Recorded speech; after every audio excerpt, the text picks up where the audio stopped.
আমি মাদ্রাসাতে পড়তাম। মাদ্রাসা ছুটি হলে হুজুর বলছে রুমটা ঝাড়ু দিয়ে যেতাম মসজিদ। তারপর মসজিদটা ঝাড়ু দিতে গেছিলাম। তারপরে আমি বলছে আমার বিছানাটা ঝাড়ু দিয়ে দিই। তারপর বিছানা ঝাড়ু দিতে গেছি। তারপরে দরজাটা লাগাই লাইছে। তারপরে এরকম দেখতে পাচ্ছেন যে সামাজিক যোগাযোগ মাধ্যমে আমাকে নিয়ে একটা বিষয় ভাইরাল হয়েছে, বিভিন্ন পত্রপত্রিকায় সেগুলো হয়তো প্রচার হচ্ছে। তো আমি আপনাদের বলবো যে এই বিষয়টার সাথে যে বিষয়টা মেঘলা নামক একটা মেয়ে এবং আমার ছবি দিয়ে যে একটা অপপ্রচার করা হচ্ছে, অপবাদ রটানো হচ্ছে, এটার সাথে আমি কোনোভাবেই সম্পৃক্ত না। নেত্রকোনার মদন থানার মহিলা মাদ্রাসার 11 বছরের যে কিশোরী গর্ভবতী হলো, এই মহিলা এই বাচ্চাটি গর্ভবতী হয়েছে, আলট্রাসাউন্ড করেছে একজন গাইনি ডাক্তার। অভিযুক্ত করা হয়েছে মাদ্রাসার মোহতামিম মাদ্রাসার শিক্ষক আমানুল্লাহ সাগর। অলরেডি তার বিরুদ্ধে থানায় একটা ডায়েরি করা হয়, মামলাও হয়, এবং পরিশেষে আমরা যতটুকু দেখলাম জানলাম যে এই অভিযুক্ত আসামি আমানুল্লাহ সাগরকে গ্রেপ্তার করা হয়েছে এবং নির্ভরযোগ্য সূত্রে নেত্রকোনার বিশিষ্ট আলেম দ্বীন মৌলানা আব্দুল কাইয়ুমের নিজস্ব ফেসবুক পেজে তার আইডি থেকে পোস্ট করেছেন যে আমানুল্লাহ সাগরকে পুলিশ হেফাজতে নিয়ে যাওয়া হয়েছে। এবং আমরা আরও কিছু চাঞ্চল্যকর তথ্য অলরেডি আমাদের সামনে চলে এসেছে।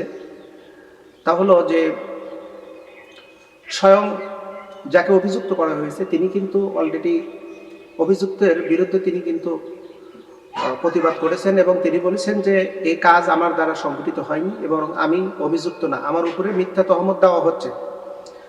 আর যিনি ভিকটিম অর্থাৎ এই কিশোরী মাদ্রাসার ছাত্রী, তার কাছ থেকে জবানবন্দি নেওয়া হয়েছে। বেশ কয়েকজন সোশ্যাল মিডিয়াতে অলরেডি ছেড়ে দিয়েছে, আমরা দেখতে পারলাম।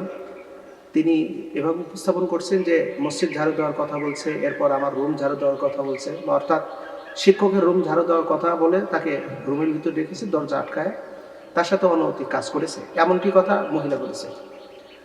এবার কথা হলো দুইটা। যিনি ভিকটিম তিনি বলছেন আমার উপরে পাশবিক নির্যাতন করেছে, যার কারণে আমি গর্ভবতী। আর যার উপর অভিযুক্ত করা হয়েছে সে বলছে যে না, আমি অভিযুক্ত না, আমাকে ষড়যন্ত্র করে ফাঁসানো হচ্ছে।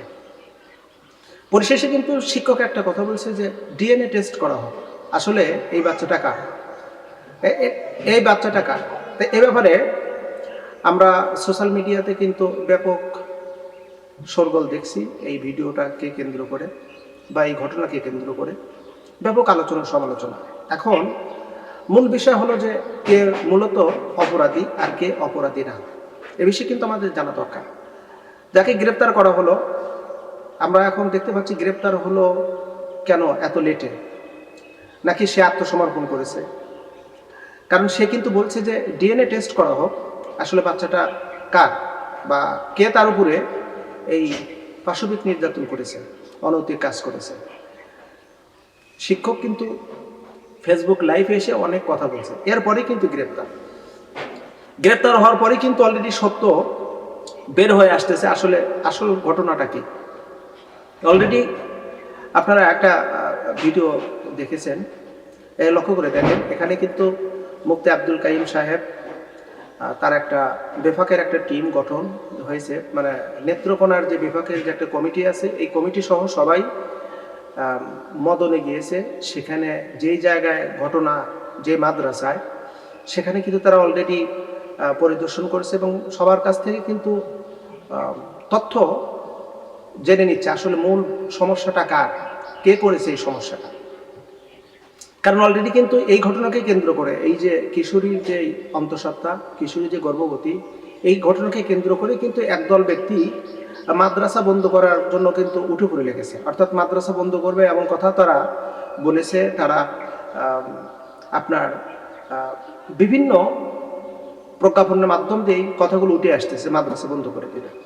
তো বিষয়টা হলো যে মাদ্রাসা বন্ধ করবেন একটা ঘটনাকে কেন্দ্র করে, না, এটা তো হতে দেওয়া যায় না।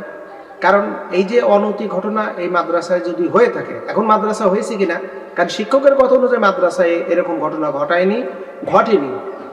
এটি একটি ষড়যন্ত্র। যদি এরকম ঘটনা মাদ্রাসায় না ঘটে ভালো, আর ঘটলেও এর জন্য আমরা এর তীব্র নিন্দা এবং প্রতিবাদ জানাই।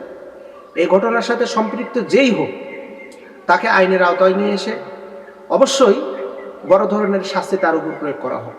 আমরা কিন্তু অপরাধীর পক্ষে কখনো কথা বলবো না। অপরাধ সে যে পর্যায়ে থেকে করুক, অপরাধীর শাস্তি অবশ্যই অনিবার্য।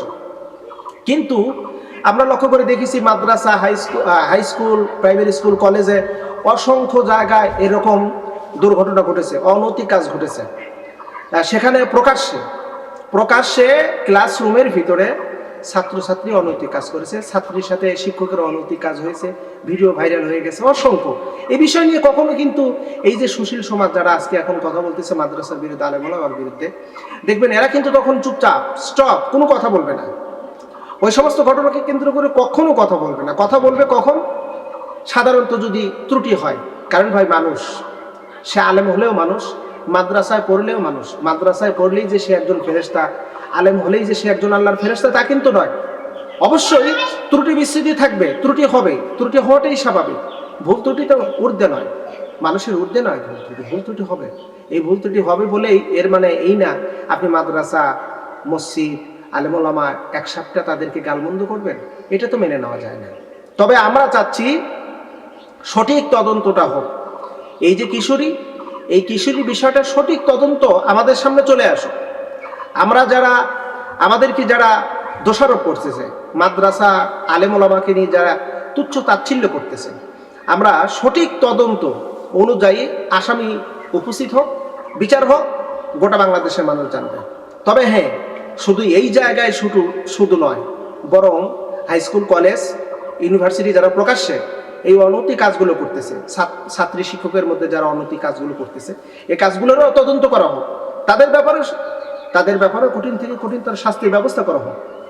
মূল বিষয় হলো, আমরা যতটুকু জানলাম, আলেম ওলামা, মাদ্রাসা, আলেম ওলামা, মাদ্রাসা, এগুলি হলো তাদের চোখের বিষ।